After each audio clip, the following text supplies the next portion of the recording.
মই প্ৰথমত হেপী ঈদ মোবাৰক। আৰু মই ইতিমধ্যে মুকলি আকাশৰ তলত আহিছোঁ। প্ৰথমত মই honourable judgement thank you honourable judgement, thank you my advocate, thank you my friend, thank you Anjuma ma'am, ধন্যবাদ জ্ঞাপন কৰিছোঁ। Thank you very very chief minister of Assam, মই সকলোকে ধন্যবাদ জ্ঞাপন কৰিছোঁ। আজি মুকলি আকাশৰ তলত ইমান দিন পিছত মই আহিলোঁ, সেইকাৰণে মই লাইভত আহিলোঁ। আজি মই জেলৰ পৰা মুক্তি পালোঁ, ৰাতি হ'ল, সেইকাৰণে বহুত ৰাতি হ'ল, ফ্ৰী হ'ব পৰা নাছিলোঁ। আজি মই আহিলোঁ। যিটো ঘটনা ঘটিছিলে সেইটো ঘটনালৈ মই নিজে লজ্জিত হৈছোঁ। একচুৱেলি মই এইটো ক'বলগীয়া কোনো টাৰ্গেটো নাছিলে আৰু সেইটো মই কোনো উদ্দেশ্য নাছিলে। কিন্তু কথাটো আছিলে মই যিটো কৈছিলোঁ যে মই বিজেপিৰ হৈ যে ডিব্ৰু ৰঞ্জন শৰ্মাক চুকুৱেলিৰ কাৰণে আজি ডিব্ৰু ৰঞ্জন শৰ্মা আজি বিধায়ক হ'ব পাৰিছিলে। আজি চুকুৱেলি থকাৰ কাৰণে আজি চুকুৱেলিৰ প্ৰয়োজন হৈছিলে, গতিকে সেইকাৰণে মই গৈছিলোঁ। কিন্তু ডিব্ৰু ৰঞ্জনৰ ওপৰত মোৰ এটা ক্ষোভ আছিলে, কিন্তু আচলতে সেইটো হৈ বেলেগ ধৰণৰ যোৱাৰ কাৰণে আই এম ভেৰি ভেৰি চৰি।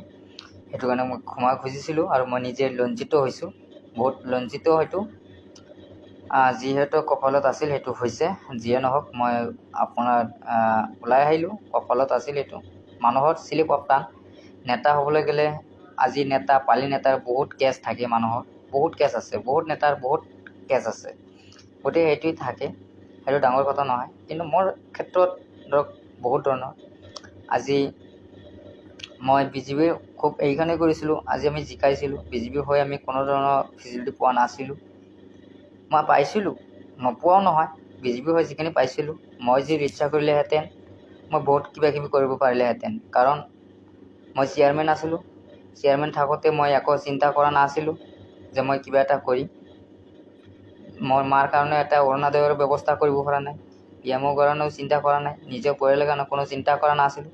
নিষ্ঠা হৈ মই কাম কৰিছিলোঁ, কিন্তু মই ইচ্ছা কৰিলে বহুত কিবা কৰিব পাৰিলেহেঁতেন, মই সেইটো কৰা নাছিলোঁ। আজি সেইটোৱে পাইছে। যিয়ে নহওক, এতিয়া এখন কেছত দিছে বহুত প্ৰব্লেমত, গতিকে ক'বলগীয়া মোৰ তেনেকুৱা নাই। আজি ওলাই আহিলে এইটোৱে, মামাক ধন্যবাদ জনাইছোঁ। এনেকুৱা কি ক'ম, চুকুৱেলিক আজি ইমান কষ্ট, যেতিয়া চুকুৱেলিৰ প্ৰয়োজন হৈছিলে তেতিয়া বিজেপিৰ মানুহে বিচাৰি ফুৰে চুকুৱেলি ক'ত আছে। যেতিয়া চুকুৱেলিক সহায় কৰাটো মানে বহুত প্ৰব্লেম হয়। যিয়ে নহওক, এতিয়া কেছ দিছে, বহুত মানে হেৰেছমেণ্ট হ'লোঁ, বহুত হ'লোঁ। আচলতে মোৰ এইবিলাক টাৰ্গেটো নাছিলে, এইবিলাক ক'বলগীয়াও নাছিলে। যিয়ে নহওক বহুত হেৰেছমেণ্ট হৈ ওলাই আহিলোঁ। যেতিয়াও বহুত পৰিশ্ৰমৰ মাজত ওলাই আহিলোঁ, হেৰেছমেণ্টো হোৱা হৈছে।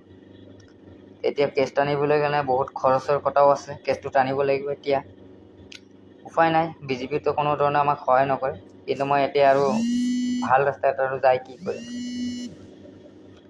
গতিকে এতিয়া আৰু মানে কেছ টানিলে যিহেতু পেট আছে, খাব লাগিব, তেনেকুৱাতো মন নাই। গতিকে মই এতিয়া পৰা ৰাজনীতি কৰোঁ বা নকৰোঁ ইমানখিনি নাই। গতিকে সংবিধান হিচাপে মই ব্যৱসায় কৰি খাম, মই গৰু মাংস ব্যৱসায় কৰিম, এইটো ক্লিয়াৰ কথা। এতিয়া মামাক মাৰে পেলাই না যি কৰে কৰক, ক'বলগীয়া নাই।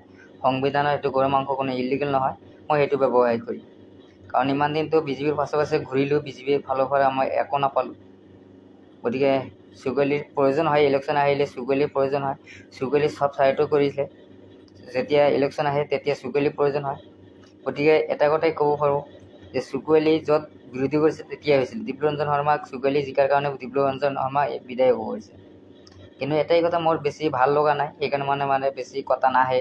যিহেতু চামাগুৰি সমষ্টিত মই যিহেতু কৈছিলোঁ ইমান মেজিক চলালে, ডাঙৰ ডাঙৰ নেতা CM ছাৰৰ ওপৰত মিটিং কৰিছে, বহুত কৰিছিলে, কিন্তু মেজিক নচলিলে। এটাও নিজিকিলে বিজেপিত, ৰাতি এটাও জিকাই আনিব পৰা নাই। গতিকে সেইটো কাৰণে মোৰ বহুত বেয়া লাগিছে, কাৰণ জিকাব লাগিছিলে। চুকুৱেলি ভাল কৈছে নে বেয়া কৈছে, চুকুৱেলিৰ কাৰণে আজি MLA হৈছিলে নাই এটা প্ৰমাণ হৈ গ'ল। এতিয়া ৰূপহী আৰু চামাগুৰিত এটাও কেণ্ডিডেট জিকাব পৰা নাই আজি বিজেপি। তাৰ কাৰণে চুকুৱেলি বিৰোধী কৰিছিলে, চুকুৱেলি বিৰোধী কৰাৰ কাৰণে তেওঁলোকে হাৰিলে, আৰু সেইটোৱেই হ'ল। গতিকে চুকুৱেলি সঁচা মাত মাতিছিলে, বিজেপিৰ হৈ কাম কৰিছিলোঁ। কিন্তু সেইটো আমি যেতিয়া ভুল, সেইটোতো আমি সকলোৰে মাজতে কৈ দিছোঁ, সেইটো আৰু যাতে কোনোবাই বিতৰ্কত নানিব। আৰু মোৰ কোনো ক'বলগীয়াও নাছিলে। আচলতে মোৰ যিটো আছিলে বিজেপিৰ ওপৰত এটা ক্ষোভ আছিলে, গতিকে সেইটোৱেই কথা। যিয়ে নহওক ওলাই আহিলোঁ, এতিয়া আৰু ক'বলগীয়া নাই। ৰাজনীতিক মানে BTC ইলেকশ্যন খেলাৰ কথা আছে, এতিয়া সেইটো চাম, চিন্তা কৰিম এতিয়া। সেইটো কেইদিন পিছত কেছটো চলাবলৈ কাৰণে বহুত পইচা পাতিৰ প্ৰয়োজন আছে, গতিকে আমি ক'ত পাম? গতিকে এতিয়া আৰু কৈ লাভ নাই। এতিয়া মইতো বেয়াই হৈছোঁ, বেয়াই যদি আৰু ভাল হ'বলগীয়া আমাৰ ইমান মন নাই, কাৰণ BJPতো আৰু মোক কোনো ধৰণে হেল্প নকৰে, আৰু হেল্প নকৰিলে মই কি কৰিম? মই ব্যৱসায় কৰি খাম, এতিয়া কি আছে যি হয় হ'ব। গতিকে ইলিগেল নাই, গৰু মাংস ব্যৱসায় কৰিম, মই সেইটো বাধ্য হৈছোঁ। এতিয়া গৰু মাংস ব্যৱসায় কৰিম, আনিম, অলপকৈ আনিম, বিক্ৰী কৰিম। ইয়াতে আমাক আকৌ যি কৰে কৰক মামাই, আমাক ক'বলগীয়া নাই। কি কৰিম আৰু উপায় নাই, দুখীয়া মানুহ হ'লে এনেকুৱাই। BJPতো আৰু কোনো ধৰণে আমি হেল্প নাপালোঁ।